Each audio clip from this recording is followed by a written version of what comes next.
بسم الله الرحمن الرحيم، والصلاة والسلام على أشرف المرسلين سيدنا محمد صلى الله عليه وسلم.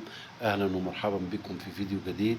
النهاردة بإذن الله هنتكلم عن الزمالك يودع كأس مصر، وأشرف داري في الأهلي، وأشرف بن شرقي يقترب من الزمالك.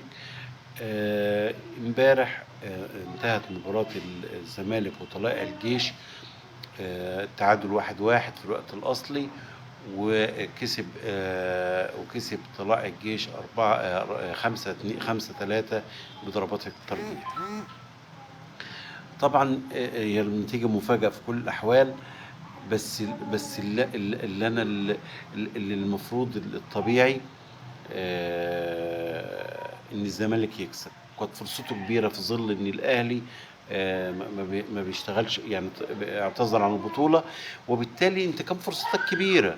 انت ليه بقى عمال انت طول السنه؟ انت كان ممكن تجيب بعض اللعيبه اللي كانت مريحه طول السنه، مش تلعب لي باكتر من 3/4 الفرقه الناشئين، وتخسر فرصه انك انت تكسب بطوله في 10 ايام.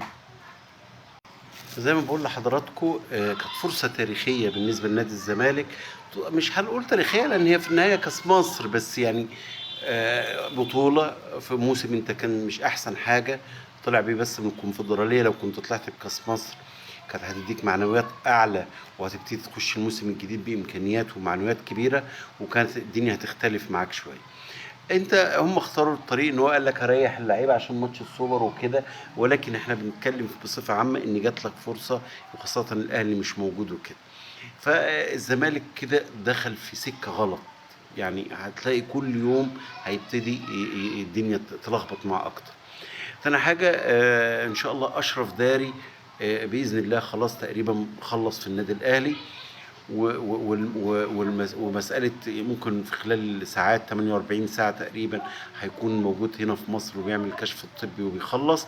وده صفقة من وجهة نظري هي تكاد تكون الصفقة الوحيدة في إفريقيا اللي تعوض محمد عبد المنعم، لأن محمد عبد المنعم ما كانش مجرد لعيب مدافع بيقطع ويطفش ويشوط.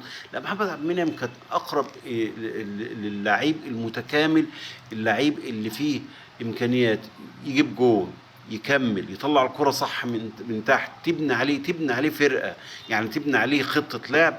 من هو بيطلع بالكورة،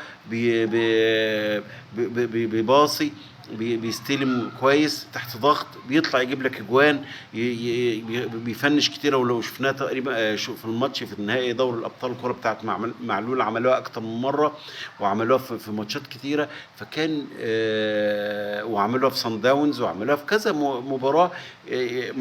معظم اللعيبه معظم اللعيبه يعني كان ممتاز. يعني محمد عبد المنعم كان لعيب يعني صعب تعويضه، ولكن قد يكون الصفقة الوحيدة اللي تقدر تكمل يعني تعوضه هو أشرف داري. ودلوقتي إن شاء الله تقريبا بنسبة تتجاوز 90%، بنسبة تتجاوز 90% خلاص داري في الأهلي.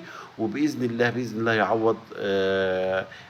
يعوض لأن هو يعوض محمد عبد المنعم، لأن هو منتخب المغرب ولاعيب أساسي، ولاعيب عنده كوره زي تقريبا نفس ستايل عبد المنعم، بس لعيب كويس يعني يقدر يعوض لك الحته دي في النادي الاهلي. في عندي بعد كده في اشرف بن شرقي. زي ما قلت لحضراتكم امبارح، اشرف بن شرقي في نادي الزمالك تقريبا بيفنشوا، وهيبتدي معاهم فتره الاعداد في يوم 27 باذن الله. واشرف بن شرقي زي ما بقول دايما، اشرف بن شرقي لو جه بالطريقه اللي هو جاي بيها ديت هيبقى مشكله على نادي الزمالك، لان اشرف بن شرقي جاي على $1,000,000، يعني 50 مليون مصري. طب انت هتدي زيزو كام؟ انت بوظت اوضه اللبس كده.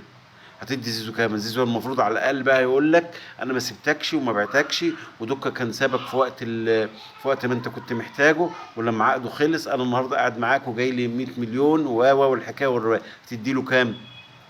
فاللي انا قصدي عليه ان انت المفروض يعني هو، وبعدين ما انتش عارف مستواه يبقى ايه، ده بقاله سنه ما لعبش، مش عارف مستواه هيكون في ايه. فاشرف بن شرقي صعب، يعني صعب ان هو يفيد نادي الزمالك من وجهه نظري، لان هو هيضغط على الفرقه، وهيعمل اوضه اللبس، ويخلي الناس كلها بصاله. في نفس الوقت الدنيا مش هتبقى مظبوطه معاه. اشكركم، والسلام عليكم ورحمه الله وبركاته.